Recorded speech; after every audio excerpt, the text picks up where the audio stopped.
Alors, on va résoudre deux exercices d'électromagnétisme.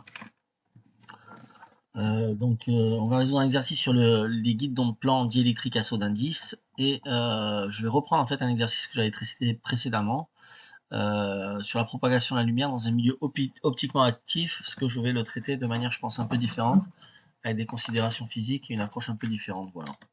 Comme c'est un exercice assez complexe et complet, du reste, sur l'électromagnétisme, je fais une vidéo sur cet exercice et je le complémenterai par un exercice sur les guides d'onde. Voilà. Donc on va commencer par le premier exercice.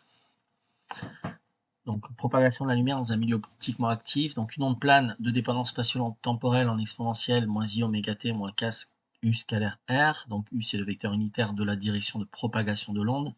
Se propage dans un milieu homogène et isotrope pour lequel le champ magnétique B se met sous la forme, B c'est le champ d'induction magnétique, en fait c'est H le champ magnétique, se met sous la forme mu0H, où H c'est la perméabilité du vide. On a notre diélectrique, notre vecteur champ diélectrique qui est égal à epsilon0E plus alpha nabla vectoriel E.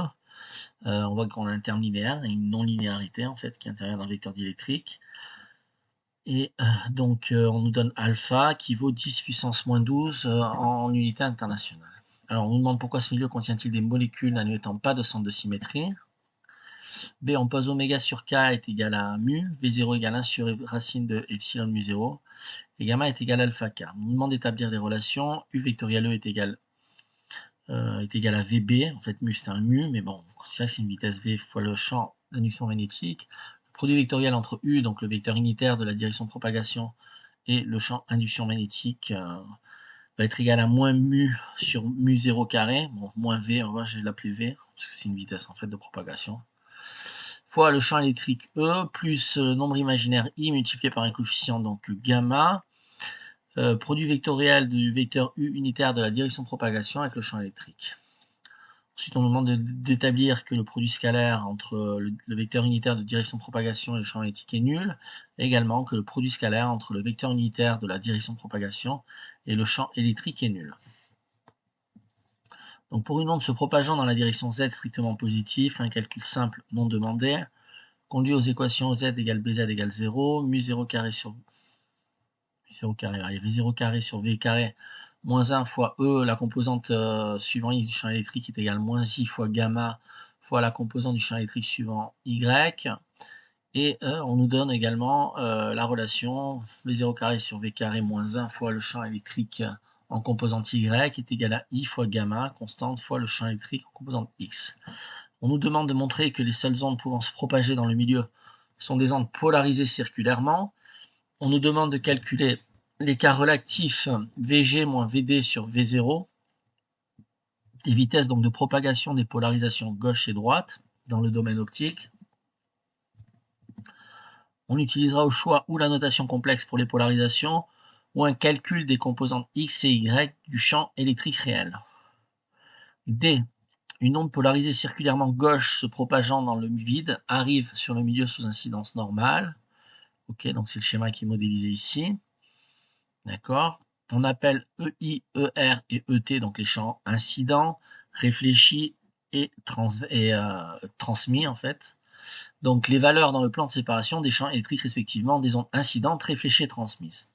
On pose l'indice n petit g comme étant le rapport entre C, la célérité de la lumière, et Vg, autrement dit V, la vitesse de propagation gauche. On nous demande d'établir la relation suivante. ER vectoriellement est égal à 1 moins Ng sur 1 plus Ng fois EI. On nous dit d'utiliser la relation U vectoriel E est égal à moins E. Quelle est la polarisation de l'onde réfléchie? À l'aide d'un dessin, faire comprendre pourquoi l'onde réfléchie associée à une onde incidente polarisée rectilinément est une onde elliptique dont le rapport au petit axe, au grand axe, je ne l'ai pas noté, enfin voilà, il y a un rapport. Bon, on verra. Et je ferai ensuite un autre exercice sur le guide d'onde. Donc on va corriger cet exercice. Donc, je suppose que vous venez de le chercher. Et on va en faire une correction. Alors, oui. Donc, j'ai représenté donc, sur le schéma, en rouge le champ électrique incident, enfin l'onde incidente, en bleu l'onde réfléchie, et en noir, l'onde transmise, d'accord? Donc, vous voyez que ce vecteur-là, c'est le vecteur de la direction de propagation du vecteur d'onde de l'onde transmise. Ici, c'est l'interstice de séparation, ok? Et on voit que le vecteur d'onde de l'onde réfléchie est en sens opposé, tandis que le vecteur d'onde ici, alors j'ai pas mis les axes, hein, mais c'est Z, hein, voilà, je les ai notés ici, Z, Y et X. Donc E est polarisé suivant X. Le vecteur de direction de propagation, c'est K, il est polarisé suivant Z. Ok. Alors, on a que notre diélectrique D est égal à epsilon 0 E. Epsilon, c'est un scalaire. Bon, les deux flèches, en fait, ça veut dire que on peut considérer epsilon comme étant une matrice, comme étant un tenseur. Alors, il n'y a rien d'extraordinaire là-dedans, c'est simplement une matrice 3-3. On va considérer l'espace comme anisotrope, d'accord? Donc, s'il y a une anisotropie de l'espace, vous allez avoir des directions qui sont privilégiées dans l'espace. Voilà. D'où pourquoi on note ces deux flèches en disant qu'epsilon peut être effectivement une matrice appliquée à un vecteur champ électrique. Donc, D contient en fait la réponse des atomes à une polarisation, c'est-à-dire une excitation du milieu électrique. Donc ça, c'est à savoir, à connaître. Donc, notamment, cette relation est une des relations constitutives de la propagation des ondes électromagnétiques dans les milieux matériels. Okay. Donc, on a mis D, d'après l'énoncé, sous la forme d'un premier terme. Alors, j'ai noté effectivement facile, en epsilon E, hein, qui est connu, c'est du cours. Et on nous dit qu'on introduit en fait une non-linéarité. Enfin, on ne dit pas si c'est une non-linéarité ou pas, mais effectivement, c'est une non-linéarité parce que il y a un coefficient alpha par le rotationnel. Le rotationnel n'est pas un opérateur linéaire, d'accord? Donc on a un milieu non symétrique. Alors pour comprendre, pour répondre en fait à la première question, qui était pourquoi ce milieu contient des molécules n'étant pas de centre de symétrie, il faut revenir à la notion de vecteur et à la notion de pseudo-vecteur. Alors c'est génial, je l'ai mis à l'envers la deuxième page, mais c'est pas un problème, on comprendra tout de suite. Au contraire. Alors, donc un vecteur, ça c'est différent d'un pseudo-vecteur. On va dire qu'un pseudo-vecteur, c'est un vecteur qui se déduit par le calcul des deux autres vecteurs. Ok. Autrement dit, je prends le moment cinétique, L, vectoriellement, et le moment cinétique est égal à R vectoriel P. Et il se déduit donc des deux autres vecteurs. Bien, alors j'ai fait la page à l'envers, mais c'est pas grave, vous allez comprendre. B est un pseudo-vecteur. Alors effectivement, donc si on prend une source de courant, ici par exemple, on va se considérer une charge électrique, donc un champ électrique qui va être émis sur cette charge électrique, et on prend, si vous voulez, le symétrique, d'accord? Donc en fait, si on prend le symétrique par rapport à un miroir, il y a conservation, je dirais, des grandeurs, il y a une symétrie parfaite. Pour un champ électrique, c'est pas pareil. Si vous prenez une spire qui est parcourue dans un certain sens, d'accord? Ici, par exemple, ça va induire des lignes de champ électrique magnétiques orientées vers le haut, puisque c'est la règle des triangles directs, la règle du tire-bouchon, etc. D'accord? Là, j'ai noté D égale E rho 2. Bon, vous inquiétez pas, c'est la seule, je pense, diapo. Toutes les autres, elles sont à l'endroit, mais c'est pas grave, ça nous arrange bien, puisqu'en fait, la première question traite de la symétrie du problème. Donc on a vecteur, pseudo-vecteur, effectivement, et là on a un pseudo-vecteur parce qu'on s'aperçoit que si on prend le symétrique de cette distribution de courant par rapport à un miroir, d'accord, eh bien effectivement on prend la symétrie de cette distribution de courant, donc il y a un sens de symétrie de parcours de l'intensité électrique, et bien on s'aperçoit que les lignes de champ elles sont renversées. Et donc on a ce qu'on appelle un pseudo-vecteur. D'accord? Voilà. C'était la seule chose qu'il fallait savoir, et donc il fallait comprendre effectivement ça. Donc c'est vecteur et pseudo-vecteur, on ne peut jamais avoir un milieu symétrique, vecteur et pseudo-vecteur. On a D qui est la somme d'un vecteur, epsilon E, plus alpha rotationnel de E. Le rotationnel de E est un pseudo-vecteur, d'où l'absence de symétrie du milieu. Ok. Alors j'ai fait quelques petits rappels sur les équations de Maxwell, hein, c'est toujours bon, puisque ces équations de Maxwell, on doit les connaître sur le bout des doigts. Donc on a div de D qui est égal à ρ libre, ici ρ libre est nul, la divergence de B est égale à 0, B est à flux conservatif, la relation d'induction électromagnétique étant celle-ci, rotationnelle du champ électrique est égale à moins la dérivée partielle par rapport au temps du champ d'induction magnétique. On a H, donc rotationnel de H est égal à J libre plus la dérivée du vecteur du diélectrique. D c'est epsilon 0P hein, normalement par rapport au temps. Donc la divergence de D, donc c'est D lié à E par epsilon E, donc est nul. Et donc IK scalaire D est égal à 0, puisque prendre la divergence de D pour une onde en exponentielle I oméga t moins KI, c'est faire le produit scalaire du vecteur d'onde, donc IK, hein, en complexe, par D. Et c'est ça qui est nul. Divergence de B égale 0, donc pareil, IK scalaire B égale 0. Rotationnel de E, en fait le rotationnel de E, on l'a vu dans des vidéos précédentes, j'ai longuement expliqué le sujet pour des ondes planes. En fait, c'est la même chose que effectuer l'opération vectorielle IK vectorielle. Donc IK vectorielle E. dB sur dt, il y a du moins I oméga qui sort, donc moins dB sur dt, c'est du I oméga B. Donc on a cette relation vectorielle très intéressante. IK vectoriel E est égal à I oméga B. Donc c'est une relation qui dit effectivement les champs vectoriellement. On a un trièdre direct, on en déduit, donc si on connaît le vecteur donc K qui est ici propagé suivant UZ, pardon, E est propagé dans l'énoncé suivant UX, Y, donc du UX vectoriel UY, si je ne me trompe pas, ça va donner du EZ. Non, ça c'est du Z par contre. Z vectoriel Y, ça va donner du moins EX. Bon. Rotationnel donc de H qui est B sur mu0 c'est égal à la dérivée partielle de D par rapport au temps. Donc ça c'est équivalent d'un point de vue vectoriel à dire que IK vectoriel B sur mu0, IK vectoriel c'est l'opérateur rotationnel, est égal, donc on multiplie, donc est égal à I oméga fois D. Dérivé partiellement par rapport au temps, c'est sortir un I oméga, d'accord, sur une onde plane de ce type-là en exponentielle moins I, oméga t moins K, scalaire R. Donc, on démarre à proprement parler, je dirais, le sujet, ok. Donc, on a donc que les champs électriques et magnétiques sont de la forme A exponentielle moins I oméga t moins K scalaire R, où K est égal à K suivant UZ. Bon, on va pas se marquer, suivant UZ, je vous ai fait le schéma précédemment, vous l'avez. On a C carré qui est égal à mu0 carré qui est égal à 1 sur epsilon 0 sur 1 sur epsilon mu0. Donc, on est dans le cas d'un milieu diélectrique non isotrope, donc il y a une anisotropie de l'espace, non magnétique, et la perméabilité magnétique est égale ici à la perméabilité magnétique du vide. Ok. Donc, la particularité, la spécificité de ce milieu, je dirais optiquement actif, c'est qu'on a pu le modéliser en rajoutant un terme non linéaire qui est en alpha rotationnel de E, là, le terme en rouge que j'ai noté, qui se rajoute au terme traditionnel, donc du champ diélectrique, et qui est aligné traditionnellement suivant notre champ électrique. Donc j'ai expliqué la différence entre vecteur et pseudo-vecteur à travers ma page inversée, là, d'accord. Vous avez vu, donc je reviens pas dessus. D'accord. Donc, je vous redonne les équations sur lesquelles on travaille, qui sont les équations constitutives qui servent toujours en électromag, notamment dans les milieux matériels. Divergence de D est égale à 0, divergence de B est nulle. Rotationnel de E est égal à moins dB sur dt. Rotationnel de H est égal à J ici, il n'y a pas tout courant surfacique dans le milieu matériel, plus la dérivée partielle du vecteur diélectrique par rapport au temps. On a une onde transverse, la polarisation ne sera jamais alignée au vecteur d'onde. Ok. Effectivement, je fais un gros schéma. Vous voyez ici qu'on a une onde transverse, c'est-à-dire que la direction de propagation elle est horizontale. Ok. C'est K. Et le vecteur E, il est transverse, c'est-à-dire que le champ électrique, le vecteur champ électrique forme effectivement un angle droit avec l'angle de propagation. C'est en ce sens qu'il est transverse. Transverse à quoi? Transverse à la direction de propagation. Ok? Bien. Donc on continue.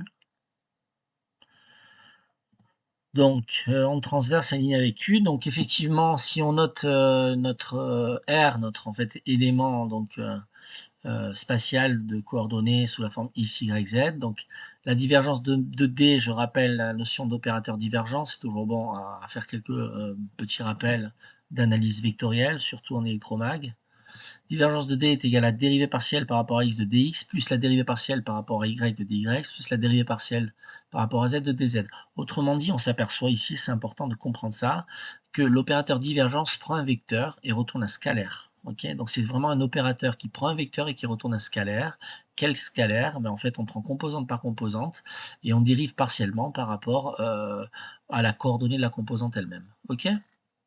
Donc si on applique cet opérateur divergence en fait à D, eh bien on s'aperçoit que cette opération, donc cette sommation de dérivées partielles des différentes composantes, c'est équivalent à ce que j'entoure ici, d'accord, ce que vous voyez.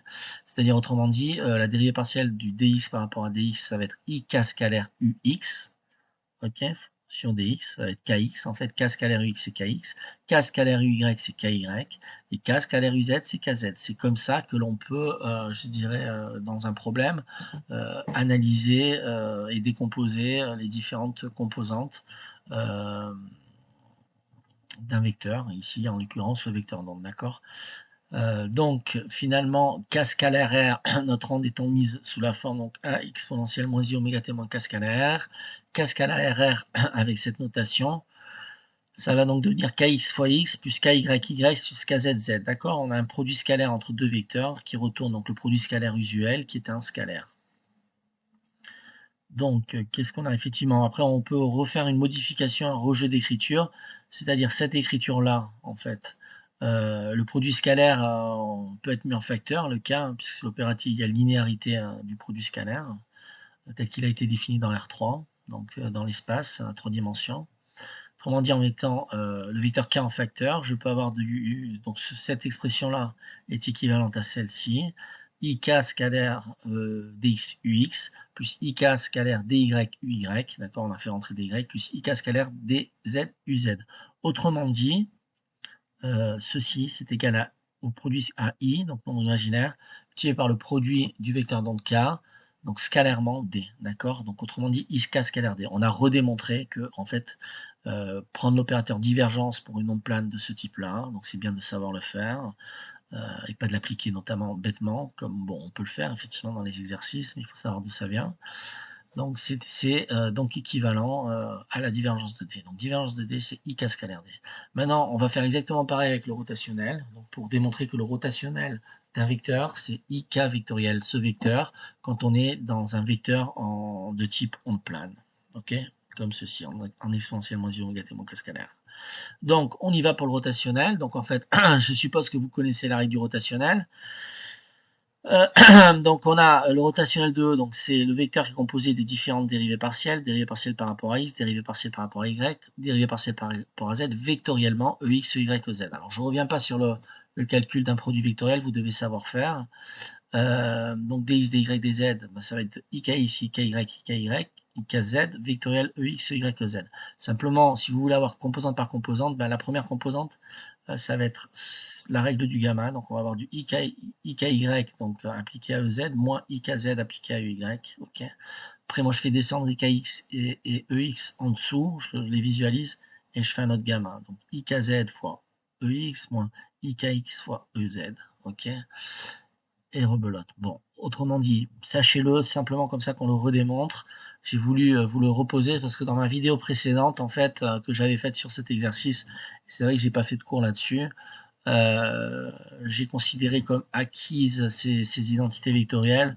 Bon, je pense que si vous êtes sur cette chaîne, vous avez un certain nombre de connaissances, peut-être c'était des rappels ou vous vous en souvenez plus, ben au moins comme ça vous êtes fixé, vous savez d'où ça vient ces identités vectorielles, ok?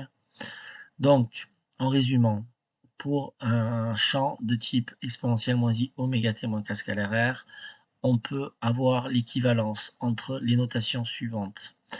Donc la divergence du vecteur, donc d'un vecteur A, qui s'exprime sous la forme exponentielle moins i oméga t moins k scalaire r, ça sera ik scalaire A.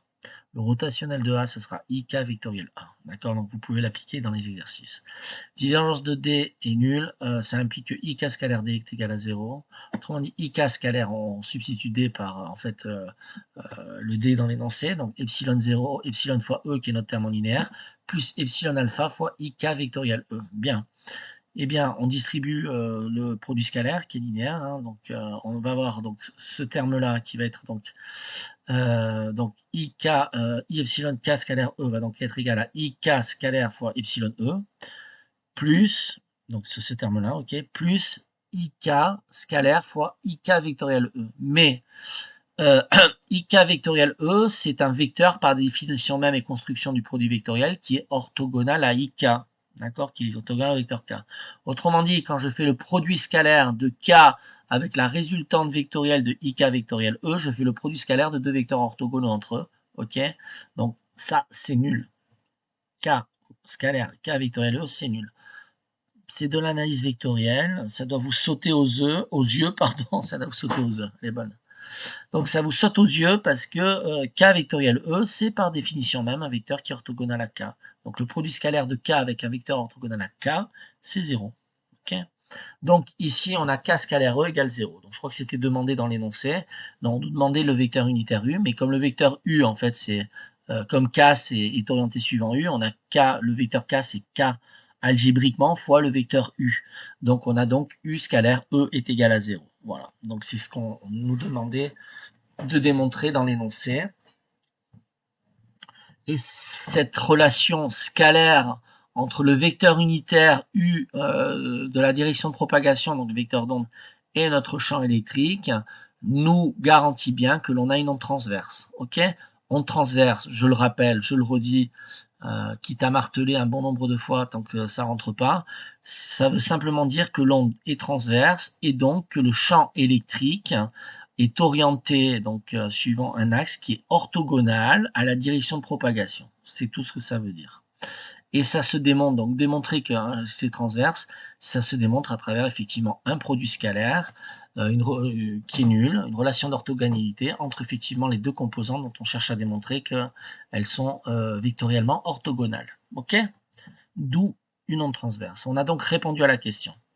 Dans ma correction précédente de l'exercice, vous devez l'avoir dans ma chaîne, mais je pense que je le ferai uniquement pour cet exercice.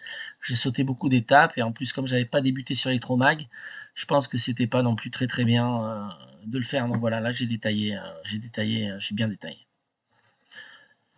Donc rotationnel de E, donc maintenant il faut démontrer la deuxième identité vectorielle qui était celle-ci, U vectoriel E égale mu fois B. Eh bien, comment on fait pour la démontrer? On repart de nos équations de Maxwell, on part de l'équation d'induction électromagnétique, autrement dit rotationnel de E égale moins dB sur dt, que l'on traduit vectoriellement avec ce que je vous ai, avec ce que vous maintenant vous savez des ondes planes en exponentielle moins oméga t moins k scalaire R.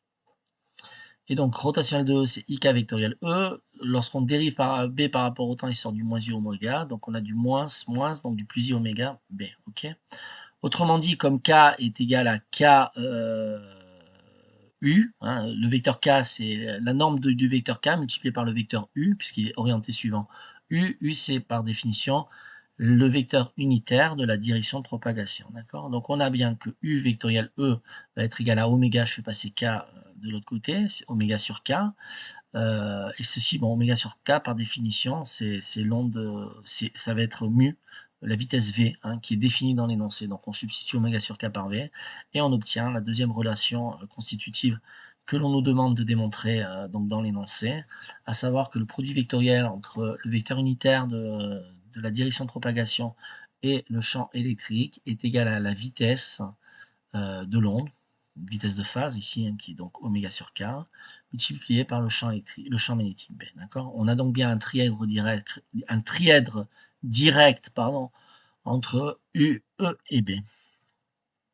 Maintenant, l'autre relation. Voilà, on nous demande de démontrer cette relation rouge. Donc il faut savoir plus ou moins, quand on nous demande de démontrer quelque chose, il faut savoir donc d'où on part, d'où on va, où on veut arriver, et quelque part faire un peu du reverse engineering, comme ils disent les Américains, et donc savoir d'où on doit partir. Bon ben, à la relation, on a du vectoriel B, donc quelque part c'est du rotationnel de B qui nous intéresse. Ben, donc on va partir de là. Donc on va partir du rotationnel de H qui est B sur mu 0. Ok.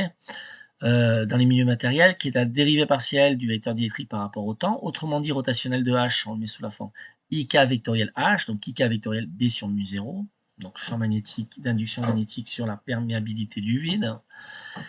Donc la dérivée partiellement D par rapport à T, ça permet, on fait sortir du moins I oméga D. Autrement dit, on a IK vectoriel B, donc est égal à moins I oméga epsilon, facteur de E plus I alpha K vectoriel E, d'accord, puisqu'on introduit, on substitue le vecteur polarisation diélectrique dans l'énoncé qui nous est donné, avec un terme linéaire, le terme traditionnel en epsilon E, et le terme non linéaire qui est alpha rotationnel de E. Ok. Autrement dit, on a la formule vectorielle suivante, on a l'identité vectorielle suivante, okay, que j'entoure avec mon curseur de ma souris.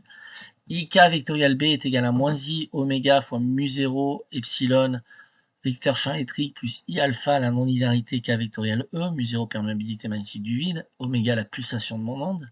Autrement dit, on simplifie là où il y a simplifié, puisque K en fait c'est le vecteur K c'est toujours pareil, c'est K en or multiplié par le vecteur U, donc celui de la direction de mon propagation, en divisant à gauche et à droite par K, et on obtient que U vectoriel B, on simplifie par I, un nombre imaginaire se simplifie, est égal à moins oméga sur oméga mu 0 epsilon E sur K. Par définition même, ben, on retrouve moins V, en fait, moins mu, moins V, donc la vitesse qui est définie dans l'énoncé, moins I oméga sur K, alpha fois mu 0 epsilon K, U vectoriel E, d'accord? Et on retrouve ici dans l'énoncé le coefficient gamma, ok? Qui est alpha, alpha K, je crois qu'on l'a défini comme ceci, comme alpha K, d'accord? Autrement dit, U vectoriel B est égal à moins V sur V0 carré. Bon, c'est des mu, mais c'est ça la dimension d'une vitesse de phase. Donc facteur, donc le scalaire qui est facteur donc d'une somme vectorielle entre le vecteur champ électrique et un facteur de phase I gamma, produit vectoriel du vecteur unitaire de direction de propagation U avec le champ électrique. Okay. Je rappelle ici la formule d'analyse vectorielle qui souvent en sujet d'exercice, en examen, en concours ou bon dans tout ce qui concerne les problèmes d'électromagnétisme est souvent fournie. Moi, je la connais pas par cœur. Bon, il faut savoir la retrouver parce que bon, on l'utilise 2-3 fois, voilà, donc on peut un peu, je dirais, bidouiller pour pouvoir la retrouver comme ça à vue de nez.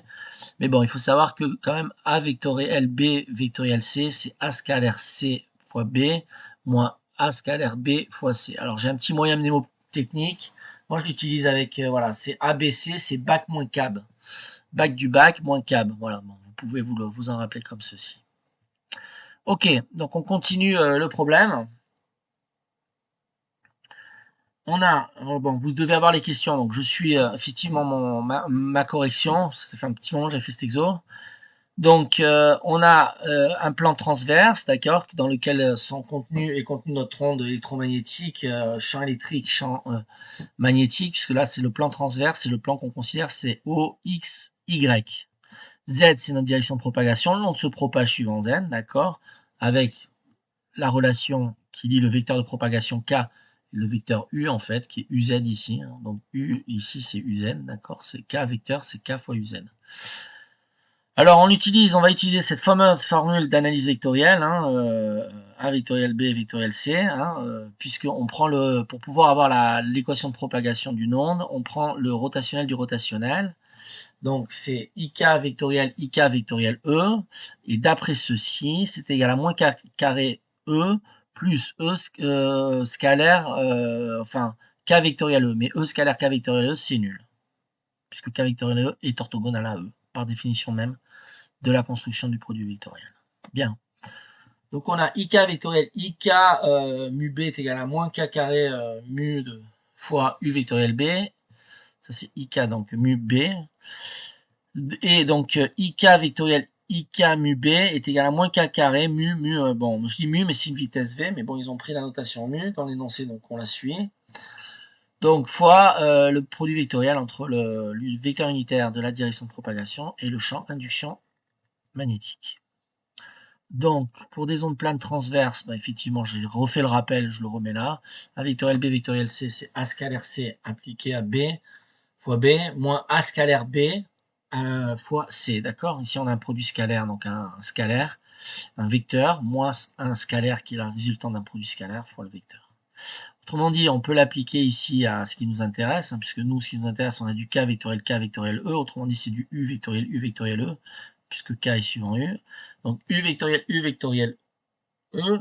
Donc en fait, simplement, donc je dis ça, donc très souvent on vous donne la formule d'analyse vectorielle, et bien en fait il faut démontrer à l'examinateur que vous savez l'utiliser, hein, tout simplement. Donc que vous savez en fonction des données du problème, l'utiliser à bon escient et savoir substituer ce qu'il faut être substitué. Voilà.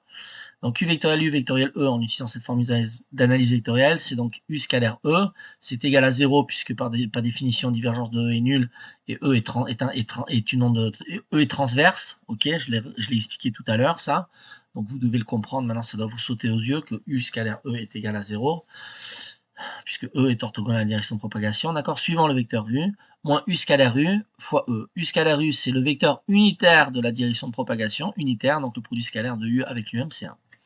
Autrement dit, il nous reste plus K carré, soit vecteur 1. Ok? Bien, donc on réécrit les équations, je pense qui nous étaient demandées, sous la forme demandée. Hein, donc U scalaire E est égal à 0, U scalaire B est égal à 0. Le produit vectoriel du vecteur unitaire direction propagation U avec E est égal à mu B. U vectoriel B est égal à moins mu sur mu 0 carré fois le champ électrique E plus I fois gamma U vectoriel E, d'accord. Je réécris tout là, donc rotationnel de E, c'est IK vectoriel E. Avec la formule d'analyse vectorielle, ça devient moins K carré U vectoriel E. Autrement dit, c'est moins K carré fois le vecteur champ électrique. Moins K carré U, vecteur U vectoriel, la vitesse V fois le champ magnétique d'induction B, c'est moins K carré fois la vitesse V. Donc facteur du produit vectoriel entre le vecteur unitaire de direction de propagation et le vecteur d'induction magnétique. Autrement dit, on le met sous la forme, je crois qu'il était demandé dans l'énoncé, hein, d'accord. Moins K carré V, facteur de moins V sur V0 carré, facteur de E plus I gamma U vectoriel E. Bon, là j'ai développé. Avec alpha égale 0. Bon voilà, donc on obtient ce qu'on appelle la d'équation de dispersion de l'onde. C'est donc l'équation que l'onde doit vérifier pour se propager. Donc si on a une onde qui est donnée sous la forme qui est donnée, si ces différentes composantes ne vérifient pas cette relation d'analyse, cette relation vectorielle, elle ne se propage pas dans le milieu. Point barre, c'est les équations de Maxwell qui le disent. Ok.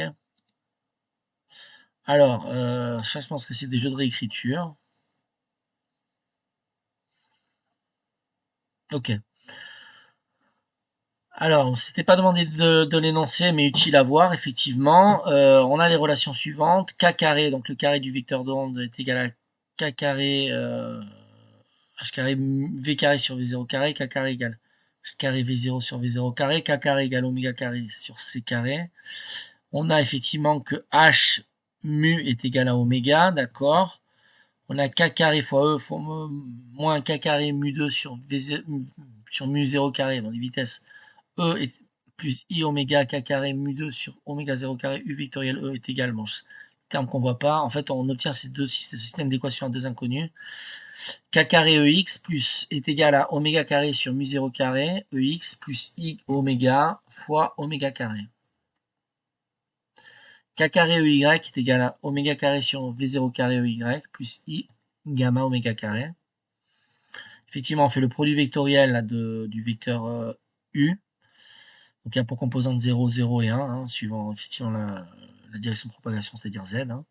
Fois vectoriel, donc E, le champ E qui n'a pas de composante suivant Z, puisque E est transverse. D'accord, encore une fois, donc transverse à quoi? La direction de propagation. On voit bien que E scalaire U est égal à 0, hein, puisque EX fois 0 plus EY fois 0 plus U1 fois 0, ça fait 0. Donc si on fait ce produit vectoriel, on obtient pour le premier terme cette somme, c'est 0 fois 0 moins EY, autrement dit moins Y. Pour le deuxième terme, je mets 0 ici, EX ici, et je fais ce produit-là. Donc on obtient une fois EX moins 0 fois 0, c'est-à-dire EX, et pour le deuxième terme, c'est 0 fois Y moins 0 fois Y. Autrement dit, ce produit vectoriel est égal à ceci. Donc en fait, on a une onde de type EX, EY, 0 fois une amplitude complexe en exponentielle moins I oméga t moins kz, d'accord, en phase, qui se propage dans le milieu avec ses relations constitutives. Donc si ces composantes EX, EY vérifient ces deux relations. Donc ce sont les deux relations à vérifier pour avoir une condition de propagation de mon onde dans ce milieu optiquement actif modélisé comme il a été modélisé. Donc si nous trouvons des valeurs de X et Y qui ne marchent pas, nous saurons dans quelles conditions de dispersion se propage. Voilà. Donc c'est similaire à mon V0 mu et gamma, K carré égale oméga 2 sur C2 dans le vide. Ok, n'importe quelle forme de E en E est égale à 0 exponentielle I oméga t moins K scalaire R se propage, mais elle doit vérifier la relation de dispersion entre le vecteur d'onde, la pulsation oméga et la sérialité de la lumière. Bien. Bon, autrement dit, en fait, j'ai mis ce système d'équations sous une forme matricielle, qui est celle-là. On doit avoir donc la matrice, cette matrice en verte, bon, je ne vous énonce pas les termes, vous les lisez, je pense que je suis assez lisible, fois EY, EXZ est égal à 0. Donc on résout ce système, où on diagonalise la matrice, on peut prendre 1 dans 2, moi je l'ai fait. Je suppose que de votre côté vous l'avez cherché, ou pas. Bon, c'est bien si vous le cherchez, hein, parce qu'en examen, bon, quand on voit les choses c'est bien, mais quand on les fait c'est mieux. On les mémorise mieux. Donc on a du V0 carré sur V carré moins 1, EY égale I gamma fois moins I gamma sur V0 carré sur V0 carré sur V carré moins 1 fois EY. Donc ceci nous donne du V0 carré sur V carré moins 1, le tout au carré moins gamma 2, donc facteur de Y est égal à 0. Et la deuxième relation, V0 carré sur V carré moins 1, le tout au carré moins gamma 2 fois EY est égal à 0. Donc les ondes peuvent se propager si l'on a effectivement cette relation et cette relation. Donc nos ondes vérifient, les ondes qui vérifient 1 et 2, donc 1 et 2, se propagent. Ma relation de dispersion dans le milieu est ce qu'elle est. Bon, effectivement, après, on peut diagonaliser la matrice sous la forme de valeurs propres et vecteurs propres. Bon, on peut la diagonaliser sous cette forme, et on s'aperçoit que les quantités V0 carré sur mu carré moins 1 au carré moins gamma 2, cette quantité est une valeur propre. Et la deuxième ici, que vous voyez, est également valeur propre. Donc mes ondes vérifient 1 et 2, donc se propagent. Si on a effectivement le déterminant, le discriminant qui est nul, donc V0 carré sur V carré moins 1 au carré moins gamma 2 est égal à 0. Donc on a deux valeurs possibles de gamma. Donc regardons les ondes qui fonctionnent. Bon. Avec gamma égale plus V0 carré sur V carré moins 1. Bon, j'ai fait un calcul qui n'était pas top, mais on arrivait à ce résultat-là. C'est EX est égal à moins IEY. Ok, autrement dit, le champ peut se mettre sous la forme E0 exponentielle moins I oméga t moins KZ, facteur de donc de. Si on prend par exemple EX est égal à moins 1, moins I, on prend Y est égal à 1, voilà, donc ça marche très bien. Et donc une telle onde se propage, c'est une circulaire gauche, d'accord. J'ai fait un cours sur la polarisation des ondes, circulaire droite, circulaire gauche, regardez-le. Si vous ne savez pas ce qu'est la polarisation d'une onde. Bon, la polarisation d'une onde, c'est en fait la description de l'extrémité du champ électrique en fait au cours du temps. Donc c'est l'évolution, c'est la trajectoire en fait du champ électrique. Bon, donc ça c'est une onde transverse et en fait le vecteur de déphasage entre les deux, là on a du exponentiel moins i pi sur 2. Donc la différence est pi sur 2, se comprend entre 0 et pi, voilà, il faut appliquer les règles ou le comprendre autrement. Enfin, j'ai fait un cours abondant sur le sujet si vous voulez le regarder. Sinon, vous savez que c'est une polarisation, une circulaire gauche, vous le voyez à vue d'œil. Donc regardons les ondes qui fonctionnent avec gamma égale moins V0 carré sur gamma 2 moins 1. Donc la première relation va nous donner du V0 carré sur gamma 2 moins 1, EX est égal à moins I fois moins V0 carré sur gamma 2 moins 1 fois Y. EX est égal à IEY, donc effectivement, si on prend par exemple EY est égal à 1, ici, on va obtenir EX qui est égal à I, et notre champ électrique, donc qui est un champ électrique qui a simplement bien évidemment deux composantes, une suivant X, une suivant Y, elle n'a absolument pas de composante suivant Z, puisqu'on a un champ transverse, je le rappelle, pour la énième fois, et que la direction de propagation de l'onde, c'est Z, d'accord. Donc le champ étant transverse, la divergence de est nulle, E scalaire U est nul, et donc E ne peut pas avoir de composante suivant Z, qui est la direction de U. Sinon, si elle avait une composante, on n'aurait pas un champ transverse. Bien. Ça représente une circulaire droite. Ok. Donc ce sont des ondes de type circulaire qui se propagent dans le milieu, et pas d'autres ondes. Voilà, pour un milieu optiquement actif modélisé comme on l'a modélisé. Donc ici j'ai modélisé un peu l'évolution de E au cours du temps. Donc E c'est une circulaire, donc E varie donc toujours dans un plan transverse à l'onde. Voilà. Donc E est de type ici et dans le deuxième cas E0 exponentielle I fois donc moins 1 I, et on a effectivement une polarisation cette fois-ci circulaire droite. Circulaire droite pour un observateur qui regarde l'onde venir à lui, hein, d'accord. Ok, donc après il y a des conventions récepteurs, bon voilà, donc une onde de type E0 exponentielle moins I oméga t moins KZ I1, en convention récepteur sera une circulaire gauche, et une onde de type E sous la forme E0 exponentielle moins I oméga t moins KZ, donc moins I1 sera une circulaire droite, convention récepteur. Donc ça c'est un peu d'analyse dimensionnelle hein, pour vérifier qu'on a bien une vitesse, hein, puisqu'on introduit V comme une vitesse. Dimensionnellement, V en fait c'est la dimension de oméga sur la dimension de K. Oméga c'est des radians secondes moins 1, donc c'est des temps moins 1. Et K c'est un vecteur d'onde, puisque K c'est 2pi sur lambda. C'est donc l'inverse d'une longueur. Hein. Donc c'est du L moins 1. Autrement dit, on a du L sur du T. Et une longueur divisée par un temps, c'est une vitesse. Ok. Donc on a la vitesse de l'onde dans le vide, V0, qui est 1 sur racine de epsilon mu 0. C'est la vitesse. Elle n'est pas dans le vide, sinon on aurait du epsilon 0 ici, et on aurait eu du C. Donc on a V0 carré sur V carré est égal à gamma plus 1. On en déduit donc que gamma carré est égal à V0 carré facteur de 1 plus gamma moins 1. L'onde se propage avec une vitesse de phase qui est égale à gamma 0 carré facteur de 1 plus gamma moins 1. Voilà. Ok, vitesse de phase c'est oméga sur k. La vitesse de groupe à connaître par cœur c'est d oméga sur dk. C'est la vitesse de propagation de l'énergie de l'onde, la vitesse de groupe. Bon, après c'est des jeux de manipulation. Bon, effectivement, donc on a une onde de départ dans le vide, on a un milieu optiquement actif que l'on modélise par un matériau. Voilà, c'est une grosse barre, on va dire. On l'a modélisé comme ceci, on a ce type d'onde. Bon, voilà, ça je l'ai dit, donc ce sont les équations qui régissent les ondes qui sont capables de se propager et avec quelle vitesse elles se propagent. On a vu que ED était de la forme 0 exponentielle moins i oméga t moins 4 dz, puisqu'on a une polarisation droite, donc moins i1. Avec AD est égal à oméga sur mu 0, donc polarisation droite dans le vide, V0. Bon, on utilise la notation de l'énoncé, on le met sous la forme donc ND, c'est l'énoncé qui introduit ND, hein, oméga sur mu 0. Pour le vecteur à gauche, on a du EG qui est égal à E0 exponentielle moins i oméga t moins kz I1, avec KG qui est égal à oméga sur le vecteur d'onde KG est égal à NG fois oméga sur mu 0. NG, c'est à peu près sensible, ça sera sensiblement égal à 1 plus gamma sur 2. Et ND sera sensiblement égal à 1 moins gamma sur 2. Ok. Donc dans le matériau, on a effectivement ces relations. VG carré est égal à gamma 0 carré facteur de 1 plus gamma moins 1. Et VD carré est égal à V0 carré facteur de 1 plus gamma moins 1. Ok. Donc il y a effectivement ce qu'on appelle un indice de correction par rapport au traditionnel oméga sur V. Un indice de correction et un indice de réfraction en fait. Voilà. Donc KG se met sous la forme oméga sur C facteur de C sur oméga 0, facteur de 1 plus gamma à puissance 1,5. Indice de réfraction en optique. Voilà. Bon, je crois que c'est bon pour cet exercice. Vu l'heure, en fait, je vais arrêter là et je traiterai le deuxième exercice que vous voyez ici, je pense dans une prochaine vidéo.